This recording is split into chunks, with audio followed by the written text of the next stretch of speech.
Bienvenidos a una nueva entrevista aquí en DFTV. El desempleo en el trimestre móvil marzo-mayo se ubicó en un 6,3% en nuestro país. Para ahondar en esta cifra estamos junto a Rubén Catalán, analista de economía y renta fija de BCI Estudios. Rubén, muchas gracias por estar aquí con nosotros. Gracias por la invitación. ¿Qué expectativas tenían ustedes para este trimestre marzo-mayo?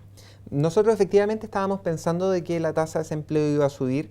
Teníamos una proyección más bien cercana al 6,4, un poquito más rápido el empeoramiento, pero en general yo te diría de que no es una gran sorpresa. Siempre las cifras de empleo específicamente tienen mucha volatilidad, hay muchos factores que son difíciles de poder estimar bien, y en el fondo esto nos valida el diagnóstico que hemos venido trayendo, que es que la cifra, entre comillas, es un poco mentirosa, esconde en realidad un deterioro que es importante en el mercado laboral, que los empleos que se están generando son empleos que tienen bajos salarios, que también no tienen leyes sociales.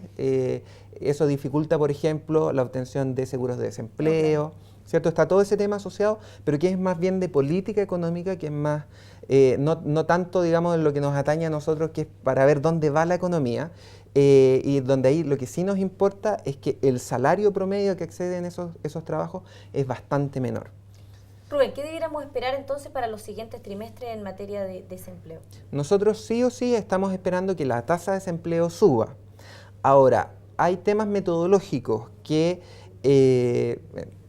todos los economistas, cuando se les pregunta respecto a esto, de hecho hasta el mismo Banco Central lo ha reconocido en el último IPOM, en las minutas, interpretar estas cifras de empleo es bien especial, porque cuando se cambió la metodología el año 2009, cambió la pregunta. Antes se te preguntaba, oye, ¿tú estuviste trabajando durante el último mes la mayor parte del tiempo con un empleo con salario? Ahora la pregunta es diferente. La pregunta es mucho más, digamos, generosa, porque te preguntan, ¿trabajaste al menos una hora remunerada durante la última semana, el último mes? Claro, y una hora remunerada es bastante poco. Exacto. Entonces, al final, muchas personas que antes tenían un pololito, que habían hecho algo en la semana mientras están buscando trabajo, no quedaban, digamos, catalogados como, digamos, ocupados o pertenecientes al grupo, en el fondo, de personas trabajando.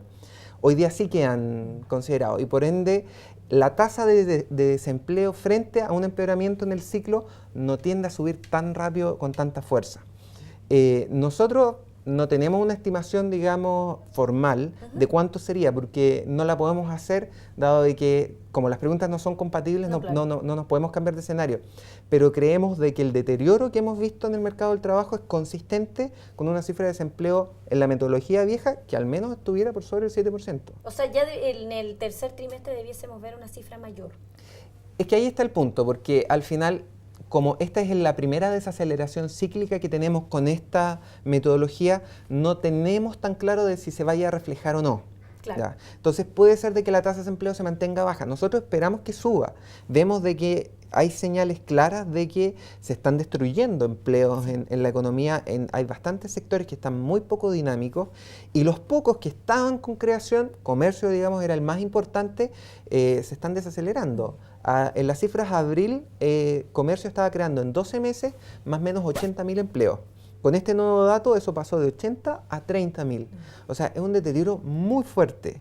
Por ende, a nosotros estas cifras, como te decía, nos hacen sentido con un ciclo que es mucho más malo de lo que es aparente. Si vaya a subir o no la tasa, no lo sabemos. Nosotros esperamos que sí, pero en la práctica no es fácil, digamos, proyectarlo. Ahora, yo creo que no importa tanto si sube o no la tasa, desde el punto de vista de que el deterioro es real. Los pocos puestos de creación de empleo que hay son puestos que tienen salarios muy bajos, y por ende, aunque la tasa no suba, esas personas de todas maneras se están enfrentando a peores condiciones a la hora de conseguir financiamiento, a la hora de tener ingresos. Entonces, eso que es real y que es efectivo en la economía es lo que al final importa, y por eso es que, más allá de que la tasa de desempleo suba o no, pensamos de que el consumo se va a seguir desacelerando por los próximos trimestres. Además, lo que comentábamos antes de comenzar la entrevista, también hay muchos trabajos informales, que eso también ha preocupado a las autoridades, y más gente trabajando sin contrato. Exactamente. Cuando uno mira la tendencia en la creación de empleo, Primero, el primer punto relevante es que se ha ido desacelerando. El último trimestre teníamos creación de empleo en torno a 2,2 interanual, hoy día es creación en torno a 1,6. Hay una desaceleración en la creación de empleo. Ahora, si yo miro qué empleo se está generando, es justamente este empleo del que hablábamos respecto a la pregunta. Es Claro. empleo que es por cuenta propia, que no es tan formal, que el salario promedio, que para nosotros... Muy bajo. Cuando nosotros hablamos del salario promedio de un hombre, valga la redundancia, asalariado, supera los 500.000 pesos, 550.000 pesos En el aproximadamente. caso de las mujeres es más bajo. El caso de las mujeres es un 20 o un 30% más bajo. Ahora, partiendo de ese nivel más bajo, pasar de mujer asalariada a mujer por cuenta propia es un 20 o 30% más abajo. Por ende, estamos hablando de un salario promedio que está en torno a los 150.000 o 200.000 pesos. Es un salario que es completamente distinto a la visión de 550.000 pesos. Claro. Por ende, el nivel de masa salarial que se está, digamos, creando, gestando en este contexto, en la economía, es una masa que crece muchísimo menos de lo que uno pudiera pensar al ver la tasa de desempleo en 6,3 y al ver que los salarios, por otro lado, se están acelerando. Esa visión de los salarios acelerando también es bastante, digamos, engañosa. Hace unos meses nosotros teníamos salarios que en 12 meses crecían 5,5, 5,6 más o menos. Y se han ido acelerando hacia 6,3 en el último dato, en la última cifra. Ahora, ¿a qué responde eso desde nuestra visión? Primero, a los reajustes automáticos que se dan por los altos IPC que hemos tenido, ¿cierto? Si en 12 meses el IPC ha subido un 4,7, eso significa que a medida que pasa el tiempo, en todas, digamos, las industrias en donde se realizan reajustes, eso se traspasa, porque hay reajustes, digamos, por contrato. ¿Cuál es el problema? Eso también, entre comillas, es malo para las empresas, porque si subieron los precios, digamos, de los bienes y de los servicios al consumidor, subieron no porque las empresas quisieran ampliar sus márgenes, sino que vino una depreciación del peso que era tan fuerte, 20%, en que yo para mantener mi margen, que ya está, digamos, estrecho, porque la competencia en Chile es bastante dura, para poder seguir arriba del agua, o lo traspaso a precio o cierro. No, claro. Entonces ya, lo traspaso a precio, pero resulta que por culpa de esa traspasada a precio, los salarios están subiendo. Entonces más se me contraen los márgenes. Es súper, digamos, negativo en ese sentido el escenario. Y cuando uno mira, digamos, los desbalances macro, cómo se resuelven, normalmente hay dos formas, o por precio o por cantidad. Exacto. Entonces, una de las maneras en que esta situación de malos márgenes para las empresas se resuelva es que los salarios empiecen a crecer cada vez menos y se desaceleren. Si las empresas no pueden hacer eso porque los salarios, digamos, hay que reajustarlos por el IPC, porque el salario mínimo va a subir, no sabemos cuánto, pero puede ser que suba bastante, más que el IPC. En torno a 220, 225.000 más o menos lo que se estaba comentando. Exacto. A la empresa no le queda otra que subir eso. Tengo mis márgenes más malos, bueno, tengo que de alguna manera volver a ser eficiente, trabajar con menos personas. Ya que tocamos el tema del salario mínimo, también un reajuste muy alto podría impactar en el ritmo de contrataciones. Absolutamente. En general, la evidencia, digamos, internacional es que las alzas en el salario mínimo tienden a afectar especialmente a personas jóvenes, ya que están recién ingresando. Al que está recién buscando trabajo. Exacto. Los que están trabajando, digamos, en sus puestos, reciben este aumento del salario mínimo, No, claro. y no hay ningún problema. Pero como la empresa quedó en una situación de menores márgenes, de alguna forma se ajusta, y el ajuste, como no puede ser por precio, empieza a ser por cantidades. No, claro. Ahora, O sea, pueden haber más despidos, por ejemplo, también. podrían haber, digamos, dentro de los procesos normales en las empresas hay despidos y contrataciones, hay renuncias. Puede ser de que quizás muchos de esos puestos que normalmente quedan vacantes ya no se digamos, reemplacen. Uh-huh. Y eso al final, ¿qué es lo que significa? Que, como estábamos viendo acá en las cifras de empleo, el crecimiento de los ocupados se desacelera. Uh-huh. Ahora, el punto del salario mínimo tiende a tener, digamos, dos grandes conceptos. Uno técnico y uno más valórico, más de, claro. Oye, la inflación fue 4,7, hay que reajustar el salario porque las familias en el fondo necesitan pagar el pan, las exacto. cuentas y todo. O sea, hay una disminución en los ingresos reales si es que nosotros le mantenemos el salario como está. Entonces, eso puede ser más justo, menos justo, es una discusión, digamos, que es más bien política y que está bien que se dé y se tiene que dar. No, por supuesto. Ahora, como estamos hablando de que la inflación fue tan fuerte, pensar en un salario en torno a los 220.000 es más o menos pensar en un salario mínimo que se reajusta solo por inflación. Exacto. En los otros sectores de mayores salarios, como se refleja, digamos, en las cifras agregadas, hay reajustes automáticos. Por ende, el subirlo por inflación en la práctica lo que hace es nivelar la cancha. Es que aquí en este sector, entre comillas, más acomodado, tuviste el reajuste, bueno, en estos sectores menos, también lo tuviste, no mejoraste la distribución del ingreso, no mejoraste ninguno de esos otros indicadores. Y desde ese punto de vista puede ser muy comprensible pensar en un aumento que pueda ser mayor para, digamos, mejorar en el fondo la distribución del ingreso y la discusión más de fondo de si es justo o no es justo lo que ganan unos sectores versus otros. Ahora, ¿cuál es el problema?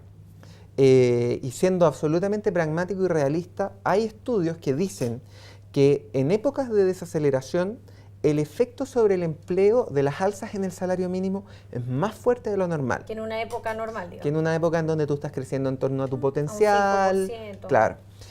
Se hizo el análisis para el caso de Estados Unidos, en donde, está bien, ellos tuvieron una crisis pero brutal, comparable con la Gran Depresión de los años 20. Entonces puede ser de que quizás no sea tan comparable desde el punto de vista que aquí en Chile no estamos desacelerando nomás, no es una recesión. No, claro, igual de todas maneras va a crecer en torno a un 3%, quizás un poco menos. Claro, nosotros pensamos entre 2,4 y 2,8 en BCI.